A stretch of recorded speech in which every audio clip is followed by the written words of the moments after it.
Roll Tide, everybody, with Clint Lamb. I'm Mick Gillispie. Time for a Cover Crimson show as we roll through the middle of bowl season. Bama getting ready for Michigan. We're going to talk about that. Jalen Hale back on the practice field. Oh, that is awesome. How about Jaylen Mbakwe, wide receiver, a very thin wide receiver group. We'll talk about that and more right here on the show. So let's get this thing started.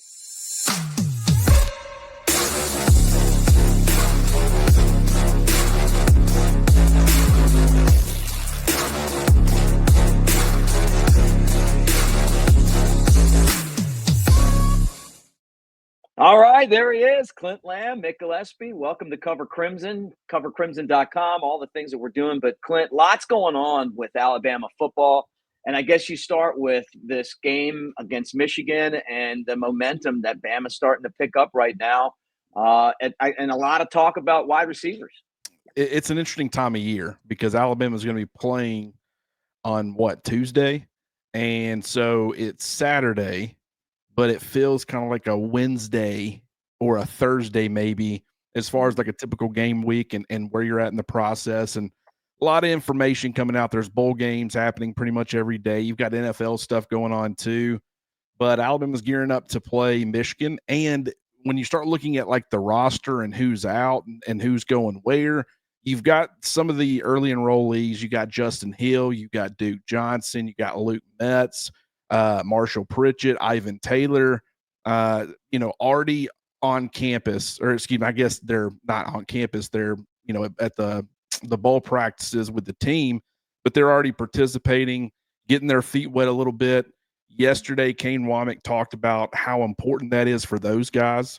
And when you look at the wide-eyed factor from young players, and a lot of your spring is spent with the early enrollees getting through that process. This is one of the big reasons why it's difficult for summer enrollees to carve out any sort of significant role by the time week one rolls around. When a guy enrolls early in the spring, you get through that process a little bit, but a majority of the spring is spent with those guys kind of being wide-eyed, getting used to playing the college games, how to handle the work-life balance, all those things. But then the kids who arrive even earlier than that, who participate in these types of like bowl practices, they get ahead of the game even more because they get to go through this process, kind of get the wide-eyed acclimation period, out of the way. And then by the time spring ball hits, they're kind of hitting the ground running a little bit more to where they can get more accomplished in the spring rather than having to go through that adjustment period. So from those guys' standpoint, that's huge, important for Alabama, particularly on defense, because the majority of those guys are on defense. But then at wide receiver, with it being so depleted, you're getting Jaylen Mbakwe playing some or getting some snaps at wide receiver in the slot. And I think that's big. That's where we were kind of expecting him to play. Moving forward, it's possible he could still play some corner. But, I mean, it's also extremely possible that he's exclusively a wide receiver, Mick. Really? Yeah. Yeah, I think when you look at, he was in a white jersey, which isn't crazy, but they're not going to be having him switch back and forth, all throughout practice on the jerseys. So I think at the very least he's primarily playing wide receiver during these bowl practices. But the fact that you signed Cam Calhoun there at corner, who the coaching staff is very high on, they talked about his versatility and what he could potentially provide. He looks like a college-ready – I mean, he's been playing college, but a transfer-ready player there out of the transfer portal. And when you've got him, you've got Deshaun Jones, you've got Zabian Brown, you potentially have Damani Jackson. You're probably looking at two starters there out on the perimeter. You also could have your Husky figured out as well out of that group. But I think that Cam Calhoun, adding him was big as far as maybe being able to move Jaylen Mbakwe exclusively to receiver. At the very least, you need the numbers during bowl practices, but we also got to remember cornerback right now is kind of depleted as well. So, the fact that he is playing, it seems like exclusively receiver, I think that's probably where you're going to see him moving forward. I wouldn't say that definitively. It's just he's trending in that direction. Man, that's crazy. I always thought that he wanted to be a two-way guy. And after what we saw, the Heisman Trophy winner do this year? You figure that you'll see more guys that want to try that. And I mean, and it still is possible. I wouldn't completely rule that out, but I mean, why play both ways if you're not going to be playing both ways? Like Travis Hunter kind of stepped on campus. Really, when he was at Jackson State, he immediately stepped on campus and assumed a role on both sides of the football. And then, of course, he followed Deion Sanders to Colorado, and he stepped on campus and was immediately a contributor at both. So when that's happening, you practice at both, so you can contribute at both. But why continue to I wouldn't say waste time. It certainly wouldn't be a waste of time, but why continue spending time playing corner when you're going to be, the number 3 corner at absolute best, and potentially the number 4 corner? Like, I don't know. I feel like that's kind of maybe for the future that would bode well, but we've heard rumors of guys like Squirrel White, the Tennessee receiver, entering the transfer portal. He played at Clay Chalkville. People were speculating potentially Alabama. There was rumors that he's wanting to get closer to home. I don't know what that means, but I don't think Alabama is really interested in him. Number one, because you have your 3 starting receivers, in my opinion, in Ryan Williams, Jeremy Bernard, and Isaiah Horton. But you also got Cole Adams coming back, and he's kind of a pure slot guy, and the coaching staff is very high on him. You've got Jaylen Mbakwe, who's playing now or getting now snaps at wide receiver. He's playing some slot as well. I don't know if he'll be a perimeter guy moving forward, but I think, for me, he kind of seems like he would be the best fit in the slot. And so that's another option there. And I mean, it's not necessarily that he's going to get like immediate playing time at receiver next year, but I would guess he'd probably be in that wide receiver 5 range as he gets, acclimated. He gets some snaps there. And then you got a guy like Jalen Hill who's coming back. He can play some in the slot. I think he's more of an outside option. But you start talking about all these receivers, and it's like, where does Squirrel White fit into the equation? So it just, with where things are trending based off of what we know, it seems like some of the decisions that they're making from an offensive standpoint are kind of built around this idea that Jaylen Mbakwe not necessarily will be a huge part of the offensive game plan or anything, but he'll at least be filling a depth role, and with his athleticism and his game-breaking ability with the football in his hands, he could absolutely end up carving out some sort of role on offense. Wow, that's crazy. I mean, I didn't hear that about Squirrel White, but I mean, he's one of Tennessee's best players. I mean, to think about him coming to Alabama, or what if he went to Auburn? I mean, would you take a guy like that to keep him from going somewhere else?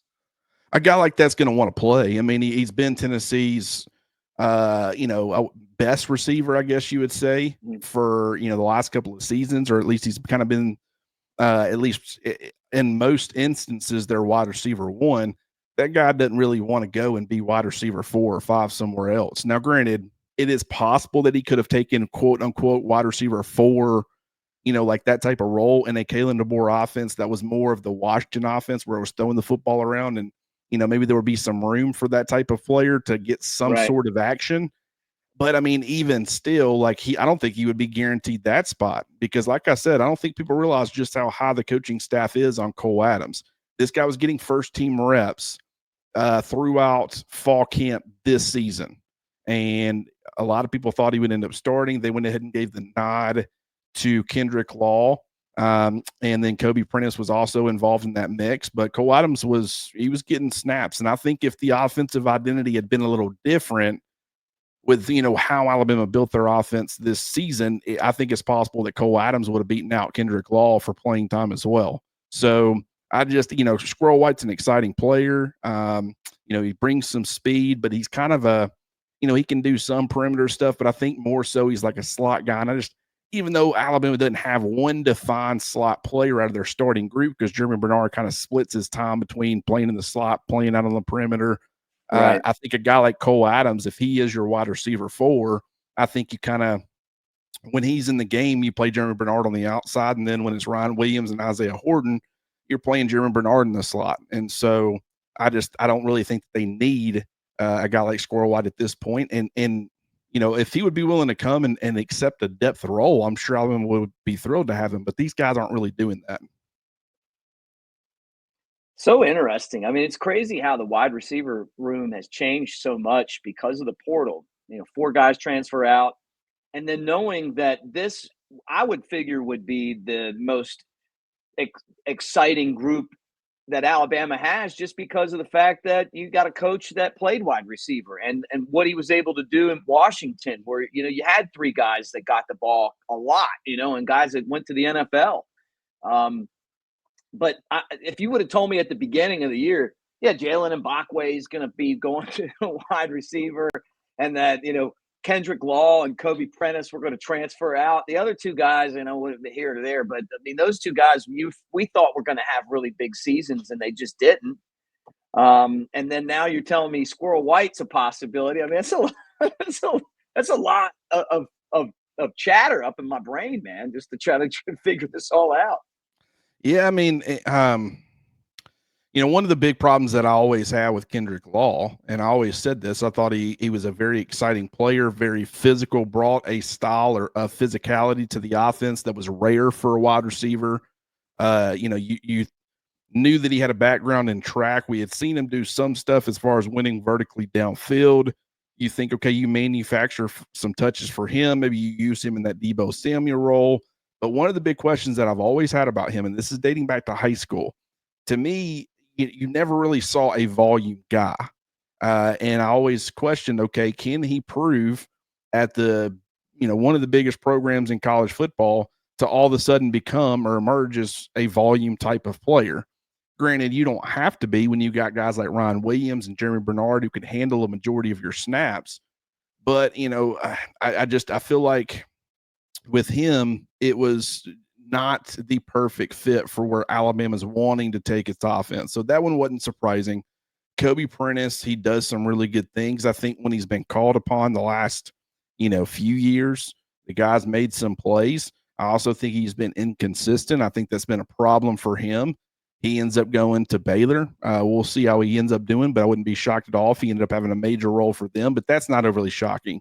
When you look at Alabama's wide receiver room and you talk about the starters like we've talked about, the combination of skill sets, it makes sense. You start working into the depth. You got like a really nice depth outside guy in Jalen Hill coming back. He's been participating in bowl practices, but he's been wearing a black no contact jersey and he's not going to be playing in the game, but at least he's back and he's kind of getting his feet wet, getting back in the groove of practicing after suffering a lower body injury.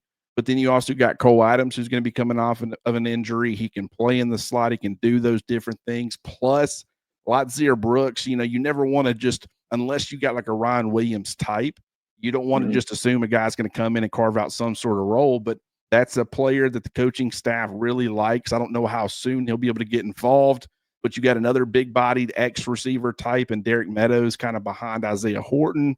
And then, of course, Rico Scott. He's been running in the slot with the starters with all of these injuries and guys entering the transfer portal. And that's another player. It was very John Mechie-esque coming out of high school as far as recruiting rankings and kind of where he could potentially slide. I think he could play inside. I think he can play outside. And so he's going to get a huge opportunity against Michigan to see at least some sort of volume. It'll still be a Jalen Milroe offense. I don't know what that's going to mean from a target share standpoint for him, but I do think that he's a talented guy. And he's going to be in that mix too. So it's just, I think the wide receiver room, I know the coaching staff feels really good about it. I know we have hyped up the receiving rooms the last couple of years and they have fallen short of expectations. But the fact that you're working with a bona fide alpha number one with Ryan Williams that we know is going to be there as long as he's healthy moving forward, on top of all these complementary pieces, I think this wide receiver room is in really good shape moving forward. Is there any chance Jeremy Bernard transfers somewhere else, or I saw some stuff where he's saying, well, I'm going to talk about it after the bowl game. Would that be, or would he be thinking about going to the NFL? And would that be like, hey, look, he's leaving, we'll take Squirrel White instead? I mean, I would love to have a guy on the team named Squirrel.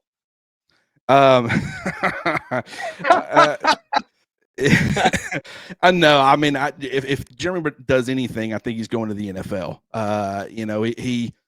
He's got a starting role in this Kalen DeBoer offense. He knows what it's capable of when it operates as Kalen DeBoer wants it to operate.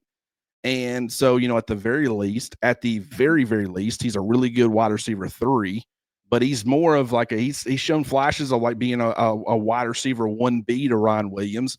At the very least, he's easily been Alabama's most consistent and reliable receiver this season.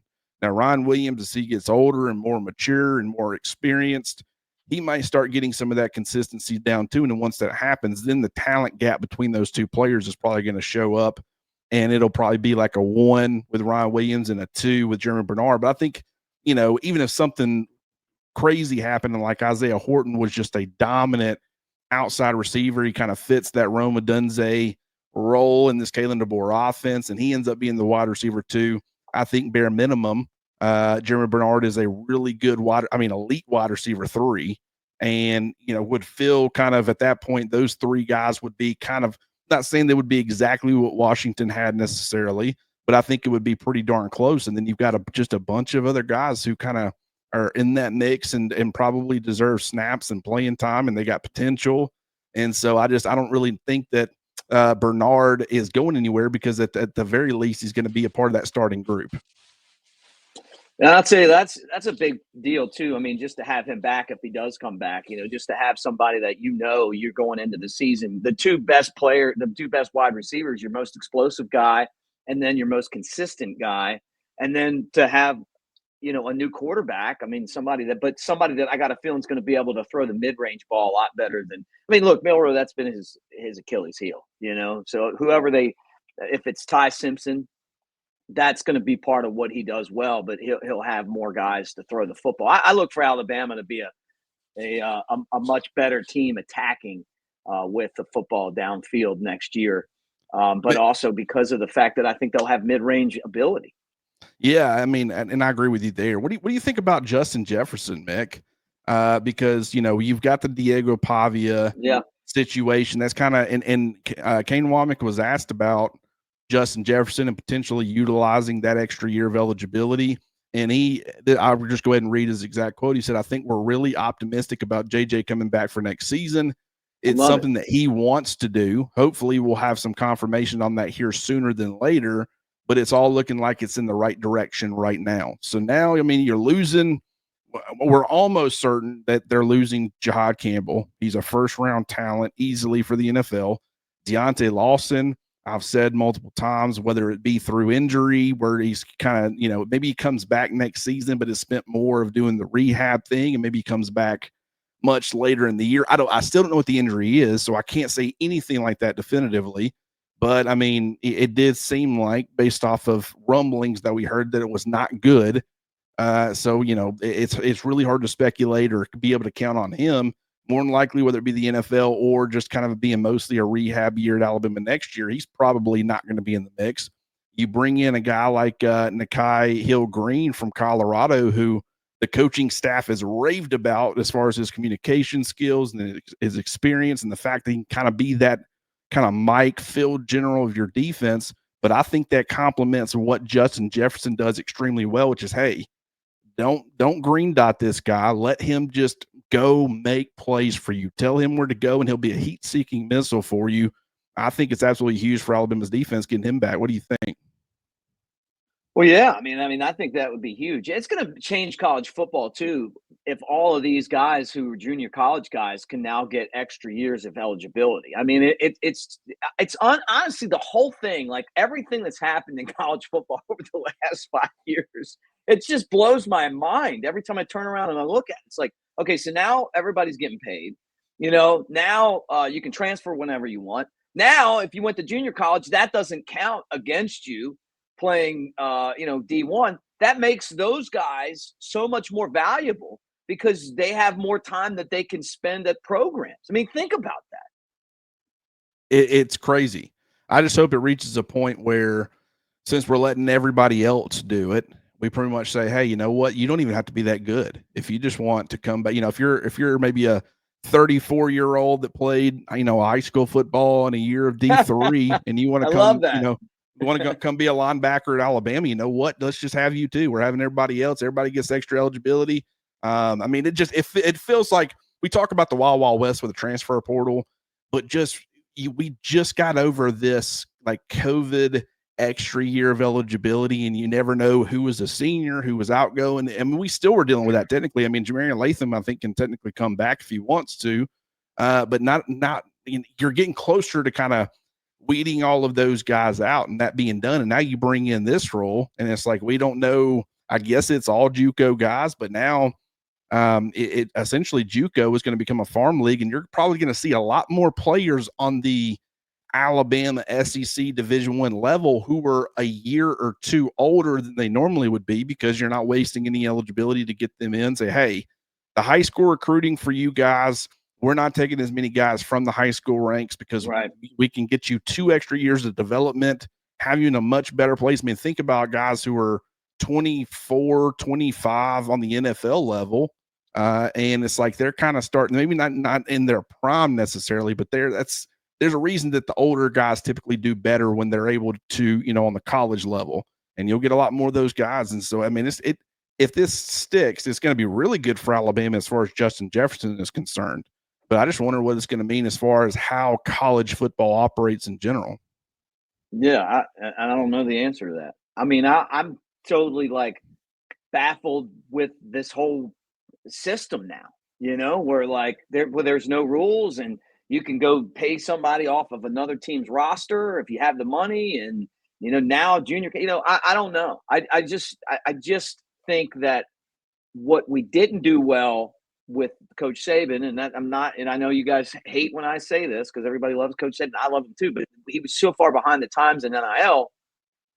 You've got to be cutting edge when it comes to this stuff. So now all of a sudden, if you can take junior college players and they get that, they don't lose years of eligibility, you got to attack that, man, because now you can get guys that will be able to, like, it's like they had a year of training before they even come play for you. Like you said, it's like a minor league system. I mean, I want people to just think about Justin Jefferson, how he was viewed when he was on the JUCO level. This is a guy who's like, hey, he's a little bit undersized, but man, the guy has some rare ability playing that linebacker position. And you're now viewing him as a developmental guy. One thing with the JUCO level, and this used to be a lot more important, but it was like, a guy having a couple of years of college or experience really helped certain guys because the transfer portal wasn't as prevalent. And then guys had to sit out and stuff. So you could get immediate help at certain positions from that JUCO level, with guys who would be immediately eligible. And then the transfer portal happened. And then we were like, what is this going to mean for the JUCO level? And you saw Alabama targeting a lot more transfer portal players than JUCO guys. And because they could get that experience and fill the holes and stuff with guys who were playing Division I football and were already kind of acclimated to that. But then just, look at the Malik Bensons, even though it did not end up panning out at Alabama, really didn't pan out at Florida State. Now he's trying to take advantage of this, JUCO eligibility situation and get himself at least an extra year. But I mean, imagine how those guys would have been viewed. They wouldn't be viewed as, hey, you got to be ready to come in and contribute somewhere. Like Justin Jefferson didn't last year. That was somewhat of a disappointment to me. Everybody knows I was a huge fan of him, but he was a big contributor on special teams, though, and that is also important. Malik Benson, there was some pressure on him. Like, he's only got 2 years left. He's Mr. Everything as far as the JUCO level, 5-star. And so, Alabama getting him on campus, he might have not been ready to contribute, but he's viewing it as like, I got to get this thing going. I only got 1 or 2 years. 1 if I do really well, 2 at the absolute max. Now they'll be brought in and viewed more as, hey, this can still be a developmental guy. He didn't have to be a guy right now who is ready or has to contribute. You've got, 3 years. Now, granted, I'm sure that will look different because, even though it won't count against the guy's eligibility, but you don't have to, if I had to guess, you won't have to play 3 years in the Division I level to be eligible for the NFL. Right. So you could spend a couple of years at JUCO, come in as a third-year player, spend 1 year, and then you'll be eligible to go. That could, that'll be a little bit different. But guys who can maybe need more of that development side of things, they can really take advantage and kind of carve out a pretty nice college career. Crazy, man. Crazy. Hey, guys, don't forget that we're brought to you by mybookie.ag. Use that promo code next round, and you get these 2 deals right now. And this is the top deal is not going to be here much longer, right? 300% deposit bonus for the casino and 50 free spins using the code next round, or 50% sign up bonus for the sports book. Take advantage of that. Promo code is next round, and it's mybookie.ag. So you want to bet Bama, Michigan, you want to play the casino games, the roulette, and all that stuff. Take advantage of it, and I'm telling you, have a little bit of fun from your couch or wherever you might sit there and mess around with that. Clint, what do you got going on? I know, Clint, you're waiting for me to talk about being at the in-laws, and you're like, I can't take these people. Or maybe you're like the kid, you love them, but the kids are wild. You know, you got like a brother or sister-in-law that doesn't really discipline their kids, and they're running through the house and throwing things, and they're loud, and you just need to kind of escape. Hey, mybookie.ag, promo code next round. But whatever it is. But what do you got going on at covercrimson.com? Just our typical conversation, starting to gear up for Michigan. Like I said, it's been a little bit of an adjustment period because it's like it's Saturday. It feels like it should be game day, and then say, okay, now you got to wait a few more days. But you know, that just means we got more time to talk about it. We've already started to dive into some of those conversations. We also got some of our great subscribers bringing up phenomenal topics over on the message board. You know, which guys do we think is going to take a leap in 2025? It could be a transfer portal addition. It could be somebody that's on the roster that you're expecting just to take a step forward or a leap in production. I answered that. I gave 5 players, you know, 3 on defense, 2 on offense. Kind of previewed why I think they could end up taking a big step forward. A lot of people are going to be saying the Ty Simpsons and all that stuff, but I went in both directions. I did some obvious ones, but I also did some more obscure ones as far as guys who could end up, I think, having a pretty big 2025. But it was a phenomenal question. Other people are getting involved in answering it as well. So head on over to covercrimson.com, join in on the message board community. We would love to have you guys, and a lot of content coming. 2025 is going to be huge. We've kind of been slow playing things a little bit down the stretch here as we wind down 2024, but 2025 is going to be a huge year for Cover Crimson, and we are thrilled to announce some of the stuff we've got coming. Yeah, really. I don't even want to talk about it because there's a cat. It's in the bag. I can't let him out. Okay, what I will tell you is, what I will tell you guys though is we appreciate you being here. I hope you're having a great holiday season, man. Getting ready for New Year's, getting ready for the bowl game. We're going to keep you covered. We're trying to work through everyone's schedule, but we got an Elephant in the Room show coming up. Maybe you've seen it already with Jay Coker. Mike Johnson's jumping on. You got Clint and Chris tomorrow. They're going to bang out a show on Sunday. So we got a lot of cool stuff. Bama, Michigan preview with those two guys. It's going to be fun. So check that out. Like, subscribe, thumbs up. And most importantly, thank you guys for being here and Roll